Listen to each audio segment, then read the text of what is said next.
First of all, I just want to say a huge thank you to the organizers of this conference.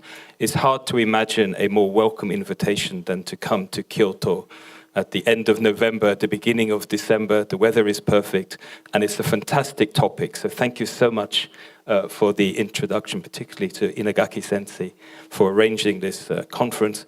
And thank you very much to Jeremy for that very generous introduction. I must say I feel very old when you talk about a 30-year career like that, but thank you so much. I want to talk today a little bit about some of my own research problems and some of the lessons that I've learned from doing research projects, as Jeremy says, over the last 30 years. But there are two key messages that I am interested in.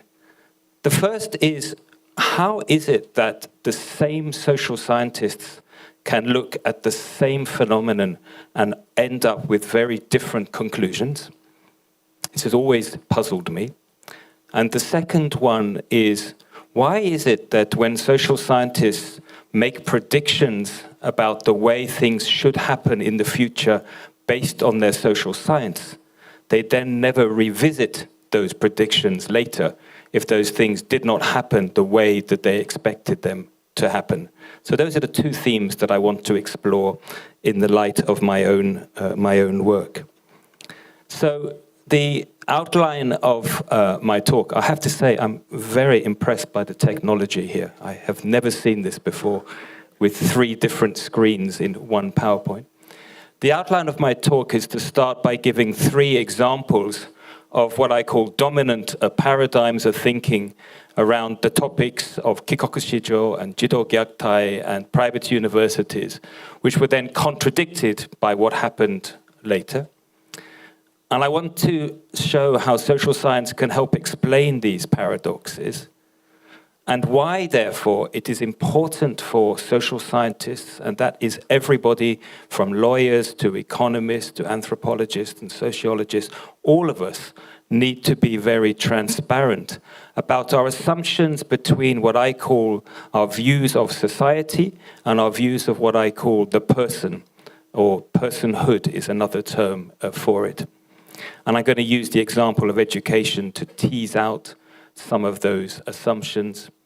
And then I want to revisit these dominant paradigms and show how they were probably based on certain assumptions which we could call functionalist assumptions about the way that Japanese society operated, which did not take into account other potential intellectual perspectives.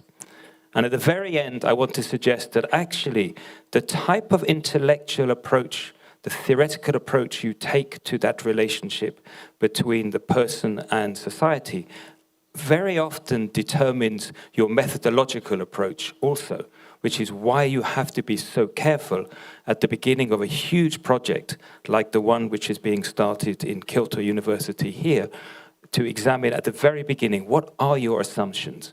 And therefore, what are the implications for the methodology that you're likely to use? So this is my starting. I want to give some examples, and let me start with the example of the Kikoku Shijo. So I'm sure in this audience, everybody knows very well what a Kikoku Shijo is. Very often people defined Kikoku Shijo by what they were not. So Kikoku Shijo were not konketsuji, they weren't mixed blood children. They weren't children who'd gone overseas without their parents to study, for example, like ryugakusei. They weren't the children of people who emigrated overseas with no intention of coming back. They were not the children of Nikkeijin. They were not tourists. They had to go overseas for at least 3 months. And of course, when they came back to Japan, they had to be children who went to full-time Japanese schools, children who went to the international schools when they came back. Generally, when the word was invented, were not considered to be Kikoku Shijo. So I'm sure many of you will remember that in the 1970s and the 1980s, the general view of the Kikoku Shijo was that they would, without doubt, have educational and cultural problems when they came back to Japanese society from living overseas. And they would have these problems because of the nature of Japanese society, because Japan was a so-called homogeneous society, that it had very strict distinctions between inside the society and outside the society, that Japan had what was called an island country mentality, that Japan had had a long period of seclusion, the Sakoku Jidai, that because Japan was a very conformist society, because of all those issues, it was taken for granted that children who had lived overseas, when they came back to Japan, would have problems. And people talked about them as being strange Japanese or Han-Japa or Chuto-Hampa Japa, sort of half-baked or whatever, very negative terms. And there was even a kind of zero-sum formula, which was the amount of time that you had been outside Japan reduced your Japanese-ness. So you were less Japanese depending on how much time you had spent outside Japan. And a lot of research was undertaken in the 1970s. A lot of it was undertaken actually in the education department at Kyoto University, which was to measure the extent of the futekyo bio, the non-adaptation problems of these children who had lived outside Japan, and to recommend how they could be treated, a very medical model. And the idea was that they would need to be re-Japanized or re-dyed and so on. And one of the really interesting phenomenon was the development of a very large number of special schools, ukeiriko, which was set up to help these children when they came back to Japan. That's what first interested me in this topic. No other country in the world had special schools for children who had lived overseas when they came back. And what lay behind this model was a very circular argument. The argument was, because of the nature of Japanese society, the Kikoku Shijo would have problems when they came back to Japan. And at the same time, because the Kikoku Shijo had problems when they came back to Japan, this explained the way that Japanese society operated. So the argument was completely a circular argument. However, evidence began to appear in the late or mid-1980s that actually the Kikoku Shijo were doing rather well in Japanese society. They didn't seem to be a new minority that was suffering. They appeared to be becoming increasingly a rather elite group in Japanese society. And you could measure this in a number of different ways. You could measure it in terms of the amount of money that the government was spending on their education, either outside Japan in Nihonjin Gakko or Hoshuko, or in these ukeiriko when they came back to Japan. But also special tokubetsu waku, special networks were being set up for these children when they came back to Japan. For example, the Fuzoku Gakko, some of the most elite schools in Japan, were taking these children in very large numbers. It was much easier for them to go there than normal children. But even many universities were setting up special networks. It was 3 times easier to get into Waseda as a Kikoku Shijo by the early 1980s than it was for a non-Kikoku Shijo student. And many companies were setting up networks to help these children come back in. Indeed, in these ukeiriko, there was always a quota of places for children who had not been overseas. And competition for those places was much higher than it was for the Kikoku Shijo. So much so that a strange phenomenon was developing in the early 1980s when families were sending their children overseas while the parents stayed in Japan so that they could then be labeled Kikoku Shijo when they came back to Japan. So this became quite a well-known phenomenon. And increasingly, instead of being seen as kawaiso, as pitiful, they were seen as little internationalists or bunkataishi, cultural ambassadors, or a new kind of elite in society. So the model of the previous decade had been completely changed. That's just one example. The next example is about jido gyaktai, or child abuse. Now, this is very interesting because Japan is one of the very few countries in the world which has ever actually produced a literature which argued that the country was relatively immune, relatively safe from having child abuse because of certain cultural and social features. I've never found that type of literature elsewhere. And this literature was around in the late 70s and early 80s. And it argued that Japan was unlikely to have child abuse in the same way that child abuse existed in North America or in European countries because of the stability of the family, because intergenerational living was still carrying on, because there were very low divorce rates, there were very few illegitimate children in Japan at that stage, very few single parents, and parenting as an occupation had a high status. So women in Japan who stayed at home and looked after children, it was argued, had a much higher status than that same activity in other countries.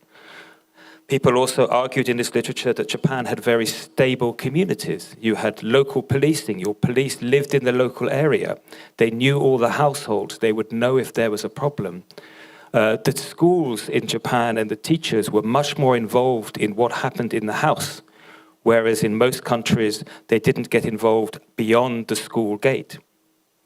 And of course, a lot of people talked about community-based social work, the Minsein, Jido Minsein system, where your social workers in Japan lived in your community, unlike in most countries where your social workers lived outside your community and came in during the daytime and went away in the evening. And some people even argued that practices such as co-sleeping and co-bathing with children actually reduced the chances of child abuse, particularly sexual abuse, happening in Japan. And the fact that Japan overall was a stable society with low crime rates, stable economy, and stable social conditions, all of these were argued in the 1970s and 80s as explanations for why Japan was unlikely to have a problem of child abuse. However, as most of you know, over the next decade or so, Japan discovered, if that's the expression, the problem of child abuse. And they developed a kind of panic during the 1990s of endemic child abuse existing in Japan, so that the figures increased from 1990, when there was probably only about 800 cases reported in Japan, to the end of 2000, when the numbers were well over 30,000. And you got headlines in newspapers such as "Child abuse in Japan increases by 50 times over 10 years, headlines like that. So there was a kind of panic that there was huge child abuse problems in Japan, exactly the same as in other countries. The third example I want to give you is the one that I'm interested in at the moment, which is about private universities in Japan, particularly the lower level, sometimes called politely the second tier private universities in Japan. There was a huge literature about this in the early 2000s. These are just a few of the books I could find to show you, but there was a huge literature about this. And what the literature said was that private universities in Japan were going to have a very tough time for the next 15 years or so. So they said that they were under threat from a changing demography, and a whole new language was introduced, such as the Zenryu Jidai. 2007 was going to be the year when the number of applicants was the same as the number of places. Tein Wari, the under-enrollment problem, which means they would stop getting government funding. And the end of Nishi Kaikaku, the reform of the examination system, because basically these universities would take anybody who would apply. And at the same time, there was this literature that the universities needed to respond to this pressure by becoming more professional and becoming more competitive. So you had the whole JINCA process in the national universities, you had COE and COL, and so on. And finally, the literature said that the students should now be treated very differently. They needed to be treated like customers rather than a student, and they needed to be helped particularly in the labor market. So a whole new language came out. And the predictions were that there would be a dramatic drop in enrollment and in revenue, that universities would start going bankrupt, that there would be a collapse of the entrance examination and the Hensachi system, there would be a devaluing of university credentials, and alternative markets would have to develop to fill the space. So these books were very consistent in what they said was going to happen to the private universities over the next 15 years. However, if we look at the data, the story is very different. You can see that the number of private universities has actually grown during this period. The number of students has gone up. The proportion of students going to private universities has gone up. The revenue has gone up. Government subsidies have gone up. The only thing that has changed a tiny bit is that the government subsidy per student has dropped off a little bit. But otherwise, these data have all gone in the opposite direction to what was predicted in 2003 and 2004 by social scientists. So these weren't journalists, these were social scientists working, mostly academics working in universities. So just to look a bit more detail, the argument was that many Japanese universities were going to go bankrupt. The most common number that was given, if you read many of these books, that around 150 universities, or 30% of the private universities, would have disappeared within the next 15 years. In fact, some universities have disappeared, but if you look closely at them, very few have actually gone bankrupt. Most of them have either been absorbed or they have been converted into public universities, or in some cases where they've disappeared, the gakuhojin that they were part of is still there. I can only find 3 cases where a whole gakuhojin has actually disappeared. 3 cases when they were predicting there would be about 150. And at the same time, many other universities, new universities, have opened. So if you look at Japanese private universities in 2018, they look very similar to the way they looked in 2003. In fact, they look very similar to what they looked like in 1990. The gakuhojin is still the default business model. Teaching high school leavers in classrooms is still the default educational model. Entrance exams still exist.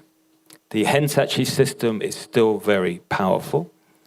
The value of the university degree is probably, if anything, more valuable because the employment market is less secure. And what is very curious is very little development of new market. There are very few part-time students, very few mature students, shakaijin, gakusei. And although there is some increase in international students, it's not nearly as big as perhaps you might have expected. And interestingly, there's a new literature that's just appearing. This book came out, it's a very good book that came out a couple of years ago by Ogawa sensei, looking at what's going to happen to private universities over the next 12 years. Because as you know, in 2018, this year, is the beginning of another drop in the number of 18-year-olds for the next 12 years. But what I find interesting about this new literature, it doesn't go back to 2003-04 and say, well, what happened last time we made predictions? Why didn't we re-examine what happened the last time?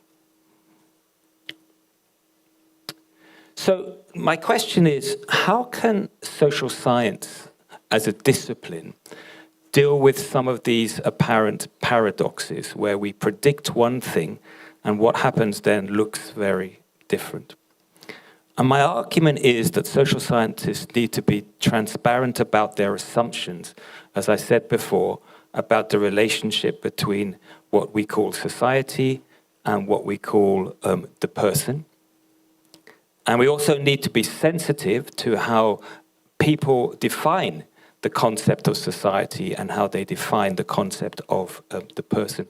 You'll notice, by the way, that these days anthropologists, certainly anthropologists in the UK, tend not to use the word individual. They use the word person, because the word individual is very much seen as a Western concept that came out of a particular historical moment and has a particular set of implications. And the word person is considered to be a much more neutral term of the unit of one person. So the definition varies from society to society. But one's assumption about that relationship is very often what determines the way you undertake your approach. And I can give you perhaps easiest, because everybody here is a specialist on educational studies, and all of you know this already, the example of educational theory. So certainly the way educational studies is taught in the UK is that you think of society, and you think related to society and the person, as being divided essentially into 3 different strands. So that any sociologist will tell you that you have to, first of all, distinguish between structuralist theories, which look at how society constrains or controls the behavior of the person on the one hand, and what we sometimes call social action theories or interpretive theories, which is how the person or persons create the world around them or create society around them. And within structuralist theories, we all know that there are 2 main strands. Those based on the theory that society, or the assumption that society is essentially a consensual nature, that people all want to work together, versus theories which essentially are conflictual, which see societies based on a conflict essentially between those who own the means of production and those who work for those who own the means of production. And we know that functionalist theories are very often seen as coming out of European tradition, the French tradition of Émile Durkheim, and we know the distinction on the Marxist theories that comes out of Marxist work. So we know that structuralist theories go down one side, and we know that on the other side, social action theories, looking at how the person or persons control or create the world around them, essentially is based on conflict because it's a struggle over symbols and rituals, and very often is associated with the work of the German sociologist Max Weber. So if I give you a couple of examples, if you look at the education system of any society, and if you think of education just as a black box, don't think about what actually happens inside the education system, but think of education as a black box. In a functionalist theory, what happens is that your raw material, your preschool children, are fed into the system, and what comes out at the other end of the system is what your economic or your political or your economic systems need for the society to operate efficiently. And we know in a Marxist theory that where you are fed into the education system is determined by your social class background, and that gives you a comparative advantage or disadvantage compared to other people. And you are being trained not for any job, but for particular roles in society, which are considered to be suitable for your social class context or your social class background. So I tried to very quickly summarize, and forgive me, it's perhaps too simple, but essentially functionalists describe the relationship between educational systems and other institutions, while Marxists explain why those relationships exist over time. Functionalists see socialization as a common value that binds people together. Marxists see it as, if you like, differentiating people by social class. And functionalists see education system as offering opportunities for mobility, whereas functionalists see education as offering opportunities for mobility, while Marxists see education as maintaining structured social inequality. I'm sure you're all very familiar with those distinctions. And I'm going to come back to this later. The fact is we are familiar with these things, but we often don't actually take them to our own work. So the Marxist and functionalist theories. Weberian social action interpretive theories are interested about what happens inside that black box. How is it that the people inside those black boxes actually react? Because they start from the assumption that teachers and pupils and parents are not passive, they are active agents in the world in which they operate. So pupils react differently to what schools are trying to do, i.e. the school goals, and how the schools are trying to meet those school goals, the school means. Some of them actually accept the school goals, and they accept the way the school is trying to meet those goals, what we might call a conformist pupil. Some of them are the ones who accept what the school is trying to do, but do it in their own way. They are the innovative pupils. Those are the ones that end up at Kyoto University, generally speaking, and so on. So the argument is that different pupils react differently to teaching because they're not passive, and teachers react differently to the curriculum because they are not passive also. So if we take that very simple idea of structuralist versus social action theory, or Marxist, Weberian and Durkheimian ideas, and then reapply them, what we often seem to discover in the case of research on Japan is that they tend to ignore Marxist and Weberian theories sometimes in these dominant paradigms and be very much stuck into a functionalist paradigm. So if we go back to the example of the Kikoku Shijo, I would argue that the reason that the original paradigm of the Kikoku Shijo as being a new minority who needed to be pitted, who weren't fully accepted into Japanese society, was because it ignored who were the parents of those children. They were very often powerful business leaders, they were journalists, they were people who worked for government. They were not going to allow their children to become a new minority. They were going to insist, they were going to protect the role of their children in society because they themselves were powerful and important people in society. At the same time, they were able to draw on a new rhetoric of koksaika that was very powerful at the time. And they were able to draw on the fact that companies in Japan were often trying to find a small group of elite workers who could drive koksaika without upsetting the normal pattern of workers that they had in the company. And they were able to draw on the fact that many schools in Japan were facing demographic problems already, and again were trying to attract new pupils, and they could also use the koksaika rhetoric. So there were various interest groups that were interested in having a more positive evaluation of the Kikoku Shijo. At the same time, the Kikoku Shijo became the subject of a number of very active debates, both by the parents of the Kikoku Shijo and the teachers of the Kikoku Shijo, but also the Kikoku Shijo themselves, about what it was to be Japanese. Debates about such things as how they should be perceived, how they should behave, and so on. They were not, if you like, passive agents in all of this process. So teachers, for example, in schools that had many Kikoku Shijo, would argue about what is the best way to teach these students. And they said it depends whether we need to make these children into a Japanese-style citizen or an international type of citizen. Should we emphasize the importance of groupism or individualism, cooperativeness over being independent? Should we see these children in one way or another way? So the children became part of a symbolic debate that teachers were having in that school over what type of a student they should be producing. And again, we needed to see those debates to understand that there was nothing static about the concept of the Kikoku Shijo. It was being, if you like, debated and challenged all of the time that was happening during the 1970s and the 1980s. The discovery of child abuse actually is a particularly interesting story. The beginning of the debate about child abuse started with the owners of the private child welfare institutions in the early 1990s who were struggling because they didn't have enough children to maintain their children's homes, the Yoko Shisetsu that they were running.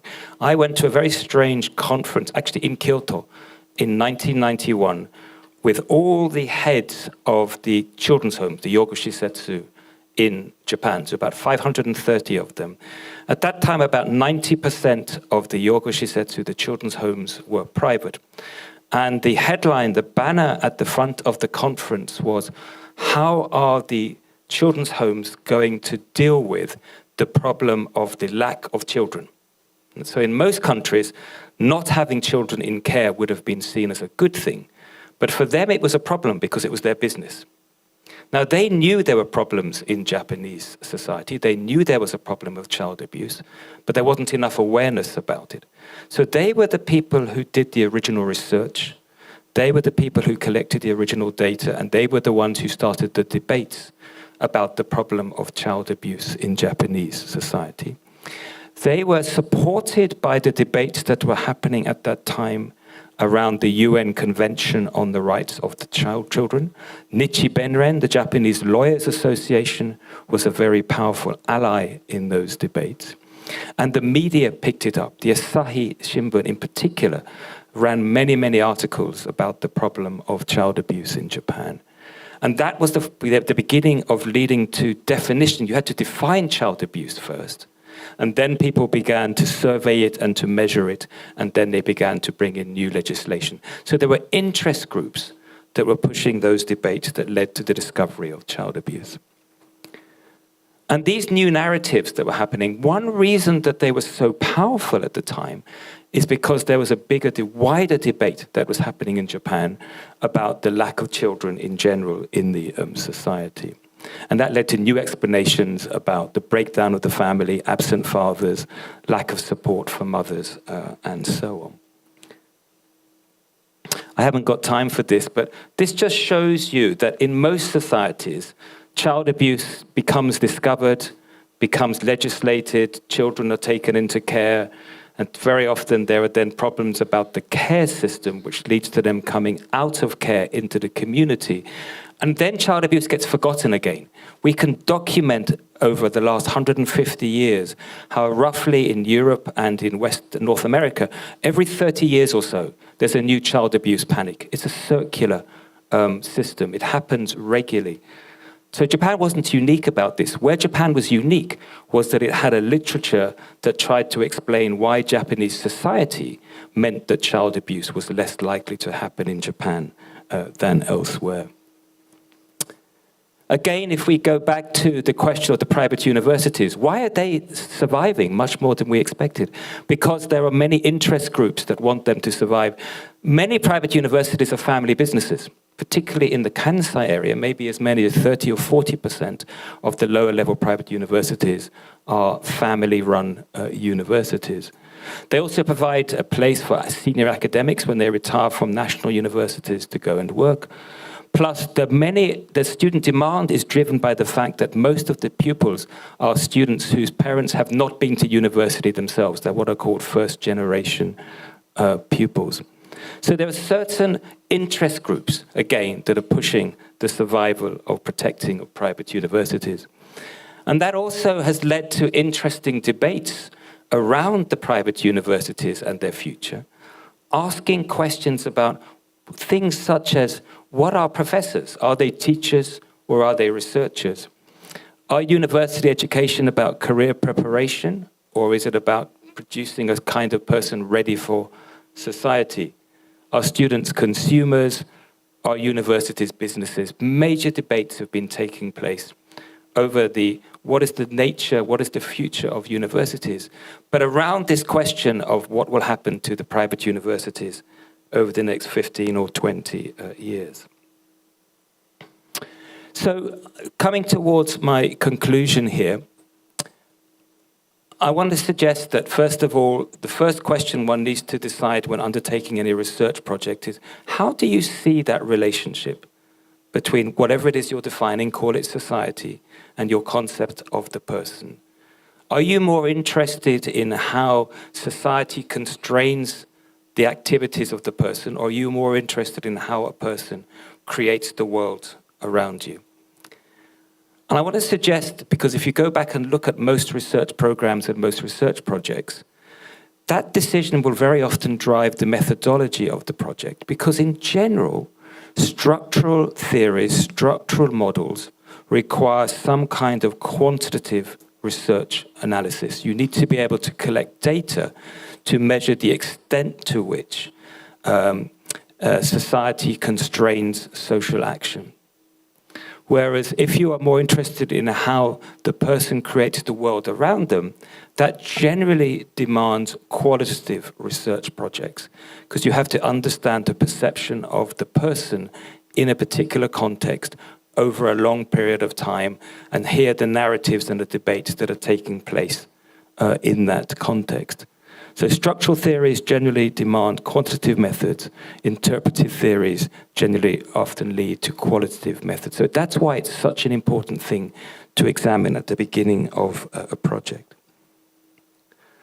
And just finally, what are the implications of this for this fantastic project which is just kicking off at Kyoto University, which I'm really excited about. I mean, I'm really interested about how we can uncover something about the nature of Japanese, the character of Japanese education. I just think it's important that however the project is designed, it needs to be able to account for both structuralist and social action theories. It needs to be able to account for conflict theories and consensus theories. We can't take just one angle on this. We need to be able to take into account all of the different angles, even if in the end we end up privileging one position over another position. It needs to understand the Japanese concepts of the person and how the person is viewed in Japan, not a Western concept of the individual. So we must start with the local understanding and need to understand the Japanese concept of society and how that is currently viewed in Japan at the minute, not again a Western concept. So it must come from within an understanding of the Japanese local position, even if it has a comparative element. And finally, my suggestion is that it should use a mixture of both quantitative and qualitative research methods in order to get the richest possible amount of data and analysis that is possible.